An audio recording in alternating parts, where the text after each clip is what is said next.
मुकुलन। क्या होता है? मुकुलन होता है। इसमें मुकुलन, मुकुलन में क्या पढ़े हैं कि शरीर के पार्श्व भाग से कहीं भी प्रवर्धन निकलता है।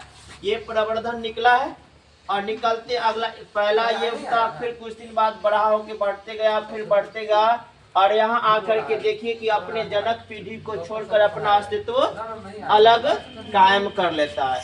और जनक पीढ़ी किसको कहा जाता है? जिससे बनता है या जिससे उत्पन्न होता है। तो यहाँ पर यह कटिंग है, ये चिन्ह मिटा हुआ है ना, यानी कि यह बडिंग कटिंग हो गया मुकुलन, या इससे क्या हो जाएगा?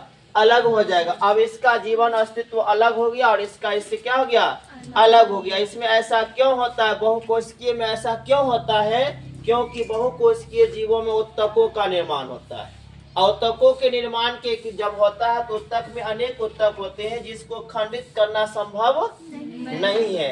एक कोशिकीय जीव था अमीबा, तो इसको खंडित कर दिए। ये कोशिका के केंद्रक भी दो भाग में, दो समान भागों में बट गया और दोनों अलग अलग अपना अस्तित्व बना करके अपना जीवन जीना प्रारंभ कर देता है। लेकिन इसमें उत्तक है, उत्तकों का खंडन नहीं हो सकता है। इस यह शरीर जनक पीढ़ी के शरीर में ही यह मुकुलन प्रवर्धन निकलता है और निकलते हुए धीरे धीरे वृद्धि होता है। उत्तकों का, कोशिकाओं का डिवीजन होते होते इसमें भी उत्तक आ जाते हैं, इसमें भी कोशिका आ जाती है। और यह जब अपना जीवन स्वयं अस्तित्व में लाने लायक हो जाता है तो अपने जनक पीढ़ी से अलग हो जाता है। जनक पीढ़ी से अलग होकर यह अपना जीवन अस्तित्व अलग कायम कर लेता है। और यह प्रक्रिया क्या कहलाती है? मुकुलन। क्या कहलाता है?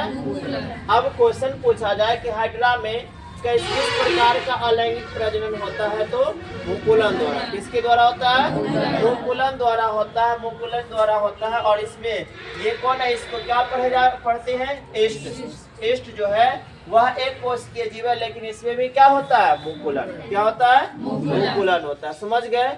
यह अलैंगिक जनन का दूसरा विधि, पहला विखंडन और दूसरा मुकुलन। विखंडन समझ गए थे?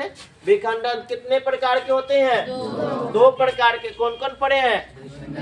द्विखंडन और बहुखंडन। द्विखंडन को द्विविभाजन भी कहा जाता है और बहुखंडन को बहुविभाजन भी कहते हैं। तो वहाँ पर द्विखंडन और बहुविभाजन हो गया, उसे क्या कहा जाता है?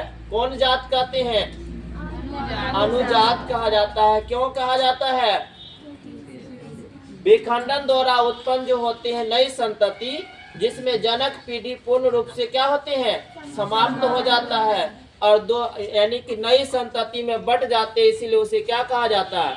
अनुजात। क्या कहते हैं? अनुजात कहते हैं। याद रहेगा? लिखिए अगला।